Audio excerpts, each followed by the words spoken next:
Halo teman-teman semua, perkenalkan nama aku Alodia Cerita Oktaviani Pai.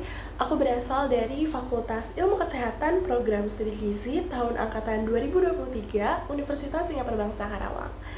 Jadi pada video kali ini aku mau membahas mengenai salah satu kasus di dunia kesehatan yang sedang ramai diperbincangkan.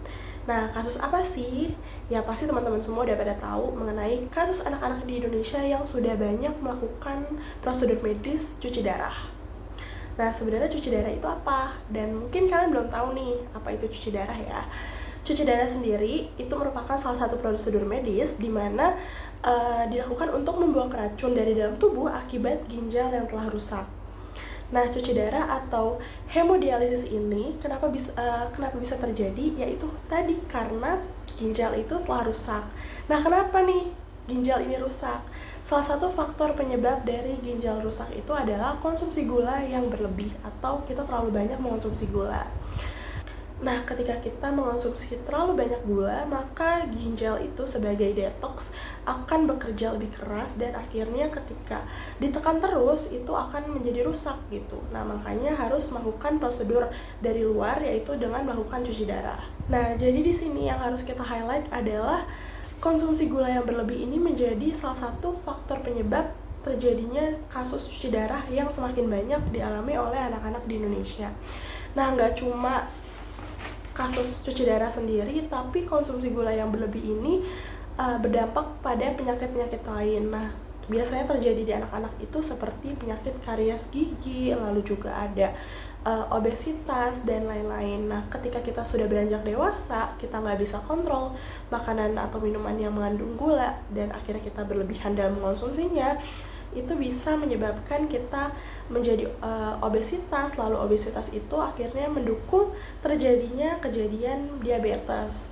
Nah, dan penyakit-penyakit lain seperti stroke ataupun penyakit jantung. Lalu makanan-makanan apa sih sebenarnya yang mengandung gula? Nah, dalam konteks mengandung gula tentu banyak ya makanan-makanan, apalagi sumber karbohidrat seperti nasi. Nasi itu tentunya mengandung gula, lalu juga tepung-tepungan. Tepung-tepungan ini seperti tepung beras itu dari beras, lalu tepung terigu itu dari gandum, lalu tepung maizena itu biasa dari umbi-umbian, itu pastinya tentu mengandung gula. Nah, walaupun rasanya nggak manis, rasanya hambar, tapi mereka memiliki kadar gula yang cukup tinggi. Lalu makanan dan minuman yang ditambahkan gula. Nah, itu tentu menjadi salah satu masalah yang harus kita atasi, di mana kita harus bisa nih membaca atau kita bisa mengontrol dari luar bagaimana mengonsumsi gula itu. Nah, kalau makanan dan minuman yang kita tambahkan gula itu seperti kopi, teh, dan lain-lain. Nah, biasanya kita itu nggak tahu nih cara mengatur atau mengontrol bagaimana menambahkan gula yang sesuai dengan porsi tubuh kita gitu. Jadi akhirnya malah kebablasan dan kita terlalu mengonsumsi banyak gula. Lalu tanda-tanda tubuh seperti apa yang bisa kita ketahui ketika kita terlalu sering mengonsumsi banyak gula? Yang pertama tentunya adalah kenaikan berat badan secara drastis. Sebenarnya nggak secara drastis juga sih, tapi mungkin kayak lama-kelamaan kok BB kita itu semakin naik. Nah, itu bisa terjadi karena konsumsi gula yang terlalu banyak. Lalu yang kedua adalah munculnya banyak jerawat di beberapa bagian sensitif seperti muka ataupun punggung. Nah, kenapa nih ketika kita banyak mengonsumsi gula itu bisa menyebabkan banyaknya jerawat? Karena ketika kita terlalu sering banyak mengonsumsi gula di dalam tubuh, gula itu akan berubah menjadi minyak dan akhirnya mengendap, akhirnya menjadi jerawat yang tumbuh di bagian-bagian sensitif seperti di muka ataupun di punggung. Untuk asupan sendiri, harusnya berapa sih kita sebagai orang awam yang nggak tahu untuk mengatur gula dalam bentuk gram? Nah, untuk orang dewasa sendiri itu kita mengonsumsi gula itu sebanyak 2,5 sendok makan per hari. Nah, kalau untuk anak-anak umur 7-10 tahun itu sebanyak 2 sendok makan, sedangkan untuk anak-anak umur 4-6 tahun sebanyak 1,5 sendok makan. Walaupun gula ini merangsang hormon-hormon yang membuat mood kita baik ataupun bahagia, tapi kalau kita nggak mengontrol ataupun kita terlalu banyak mengonsumsi, justru itu menjadi salah satu dampak negatif di dalam tubuh kita. Lalu beberapa alternatif yang bisa kita lakukan ketika kita pengen nih makan manis tapi kita susah untuk mengontrolnya, yaitu kita bisa mengganti gula atau gula pasir segala macam itu dengan menggunakan bahan alternatif, yaitu menggunakan stevia.